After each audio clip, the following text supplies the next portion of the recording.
आपण पाहत आहात जनता न्यूज एक्सप्रेस। जो पॉलिटिकल पार्टीज में ओबीसी कम्युनिटी के बहुत सारे लीडरान हैं, बहुत सारे जो नेता हैं, क्या वो अपनी पार्टियों में अपने समाज के लिए, अपने समुदाय के लिए वाकई फाइट आउट कर पाते हैं? अभी 2-3 बिल आने वाले हैं। एक परिसीमन बिल आ रहा है, एक महिला आरक्षण बिल आ रहा है, उसी में चिपका हुआ क्या पार्लियामेंट में बहुत सारे जो ओबीसी कम्युनिटी को रिप्रेजेंट करने वाली पार्टियां हैं और बहुत सारे जो मेंबर ऑफ पार्लियामेंट्स हैं, अभी इन्हीं 2 बिल पर समझ में आ जाएगा कि जो बोलता है और जो करता है उसमें कितना गैप है, ह्यूज गैप। और साउथ से लेकर नॉर्थ तक सबका हाल यही है। इसलिए देखिए, आपकी जो या हमारी जो दुर्दशा है भारत के बहुत बड़े पैमाने पर, भारत की बहुत बड़ी जो आबादी है उसका, वो आपके नेताओं के कारण है। बुरा मत मानिएगा, और मानना भी बुरा हो तो क्या कर लेंगे, हमारा तो बहुत बिगड़ा हुआ है, हमारा क्या बिगाड़ लेंगे। हम तो बोलने के लिए ही और लिखने के लिए ही पैदा हुए हैं। हमें तो नेता बनना नहीं है, न तो एमपी बनना है, न एमएलए, न तो कुछ भी। तो मेरा बस ये कहना है कि इस देश में, जैसा मैं पहले भी कहा था इसी मंच से, कि इस देश में एक डॉक्टर बी.आर. अम्बेडकर ने दलित आदिवासी को एफर्मेटिव एक्शन दिलाया। और भी बहुत बड़े काम कर सकते थे अगर कांग्रेस की जो एक खास लॉबी थी वो यूनाइट न हो गई होती उनके खिलाफ। और भी बहुत सारे कर सकते थे वो। ओबीसी कम्युनिटी के लिए भी रिजर्वेशन की जो जमीन तैयार की डॉक्टर बी.आर. अम्बेडकर ने की, एवरीबडी नो। अगर आप नहीं जानते हैं तो ये जान लीजिए कि आर्टिकल 340 जो कॉन्स्टिट्यूशन में आया वो बाबा साहब के कारण और 2 और जो कॉन्स्टिट्यूएंट असेंबली में लोग थे उनके कारण आया। उसमें एक केशव जेधे और एक और 2-3 लोग थे, मैं उनका नाम भी आपको बता सकता हूँ। Let me mention their names, या क्योंकि वो बहुत बड़े लोग हैं, उनका नाम भूल जाते हैं लोग। केशव राव जेधे और इसके अलावा भी पंजाब राव देशमुख, ये कॉन्स्टिट्यूएंट असेंबली के ऑनरेबल मेंबर्स थे। ये तमाम लोगों ने मिलकर, बाबा साहब तो थे ही, बाबा साहब तो इंजन थे, और आर्टिकल 340 की इस तरह से जमीन बनी। काका कालेलकर आयोग जब बना तो सारा मटिया मेट हो गया। सिवाय एक अच्छा काम करने के अलावा काका कालेलकर आयोग ने कुछ भी नहीं किया। और वो एक अच्छा काम था कि जातिवार जनगणना कराने का रिकमेंडेशन कमीशन की रिपोर्ट में आ गया। तो अभी जो मैं बात कर रहा था कि अगर डॉक्टर बी.आर. अम्बेडकर अकेले व्यक्ति और इक्का दुक्का और लोग, अगर वो इतना बड़ा काम कर सकते थे तो इस समय भारत में ओबीसी कम्युनिटी के, दलित कम्युनिटी के कितने एमपी हैं, कितने एमएलएज हैं, कितने एमएलसीज हैं, कितने मिनिस्टर हैं।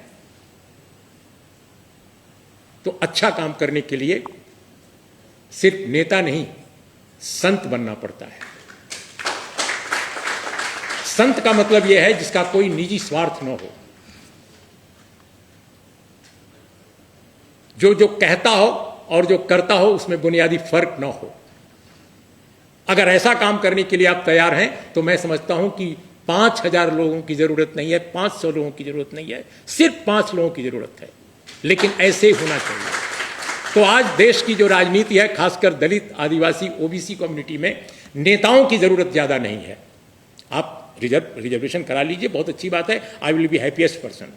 लेकिन मैं कहता हूं कि इस कम्युनिटी से 5 बड़े संतों की जरूरत है, ज्योतिबा फुले की तरह, बाबा साहब भीमराव अंबेडकर की तरह, नारायण गुरु की तरह, अयंकली की तरह।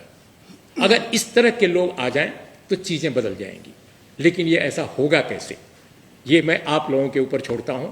बाकी जातिवार जनगणना पर एक बात कहकर बात खत्म करूंगा कि बहुत बड़ी साजिश फिर चल रही है। जो पहले जातिवार जनगणना कराने का दावा किया गया था कांग्रेस रिजीम में, वो बिल्कुल फर्जी था। ये बात मैं कई बार कह चुका हूं, फिर रिपीट कर रहा हूं। वो जातिवार जनगणना का हिस्सा नहीं था, वो जनगणना का हिस्सा ही नहीं था, वो एक सामाजिक आर्थिक सर्वेक्षण था जो मिनिस्ट्री ऑफ रूरल डेवलपमेंट के तत्वाधान में हुआ था। एनजीओज और अन्य बहुत सारे जो ऑर्गेनाइजेशंस थे उनको मिलाकर किया गया था। और उसका फ्रॉड ये था, हजारों करोड़ खर्च हुआ, करीब करीब 4000 करोड़। और उसका फ्रॉड ये था, उसका जो सबसे बुरा एस्पेक्ट जो था उसका वो क्या था? ओबीसी कम्युनिटी की जातियों की गणना जो की गई वो इतनी बढ़ा चढ़ा कर की गई कि ओबीसी का किसी आदमी को मालूम नहीं कि वो भी एक जाति है। तो इस बार सावधान आप रहिए, क्योंकि ये लोग भी वही करने जा रहे हैं और मेरे को जानकारी मिली है, इसलिए मैं आपसे शेयर कर रहा हूं। ये लोग भी वही करने जा रहे हैं। ये लोग यादव को 18 जातियां बताएंगे। कल्पना कीजिए, मैं एक उदाहरण दे रहा हूं यादव का, उसमें गोप बताएंगे, गोपी बताएंगे, पता नहीं क्या क्या बताएंगे, 18-20 जातियां बता जाएंगे और सभी जातियों को डिफ्रेंशिएट कर दे, अलग अलग बता देंगे कई राज्यों में। इसीलिए किसी ने हमसे कहा कि भाई यादव और अहीर अगर ये दो पॉपुलर नेम है, मैं उदाहरण दे रहा हूं, मैं किसी एक जाति की बात नहीं कर रहा हूं, कि क्या फ्रॉड होने जा रहा है और उस फ्रॉड से आप पहले ही सावधान रहिए कि यादव या अहीर अगर दो ये ब्रॉड कैटेगरीज हैं तो लोग यही केवल लिखें। इसके लिए पॉपुलराइज आप कीजिए, आप बताइए अपने लोगों को, वरना वो तो चाहेंगे कि आप 40 लिखिए। वो ये चाहेंगे कि कुर्मी, कोयरी, धानुक, जितनी ये जातियां हैं वो 20-20 अपने बीच में जातियां बना दें और सबका नाम दर्ज कर दें।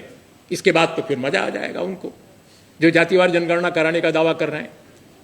तो ये फिर फरेब न हो जाए।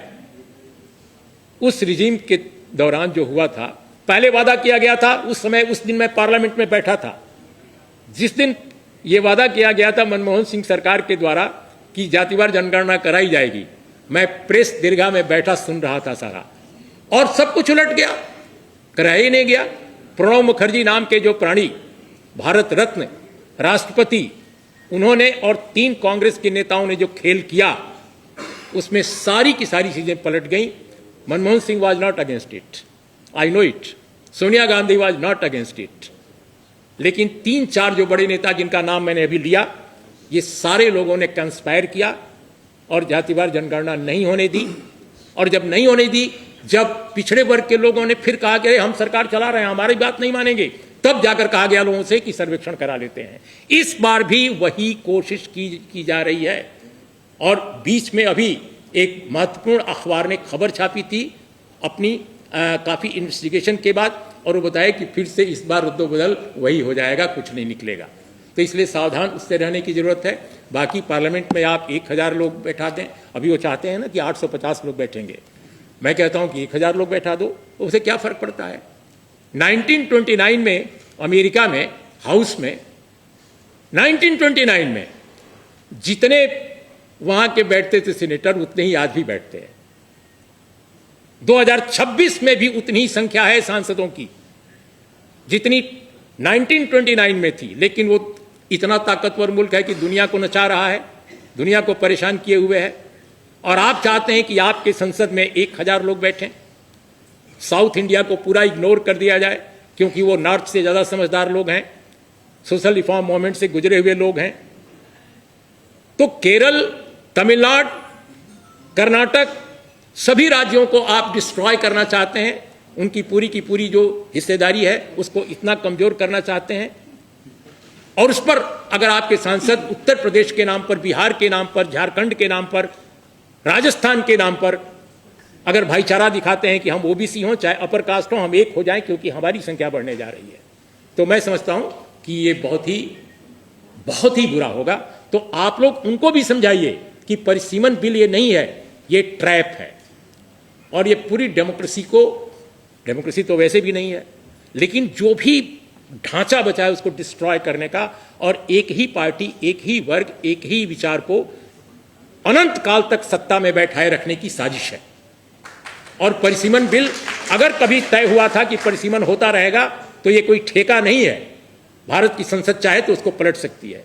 तो मेरे हिसाब से परिसीमन बिल एक खतरनाक साजिश है, और इस साजिश से अगर आप नहीं बचेंगे तो आप कुछ नहीं करेंगे सिवाय भाषण देने के, और हर बार भाषण देंगे और कर्म में कुछ नहीं होगा। तो अगर सीखना है तो अम्बेडकर से सीखिए, सीखना है ज्योतिबा फुले से सीखिए, सीखना है अयंकली से सीखिए, नारायण गुरु से सीखिए। और इस समय देश को नेता से ज्यादा संत की जरूरत है।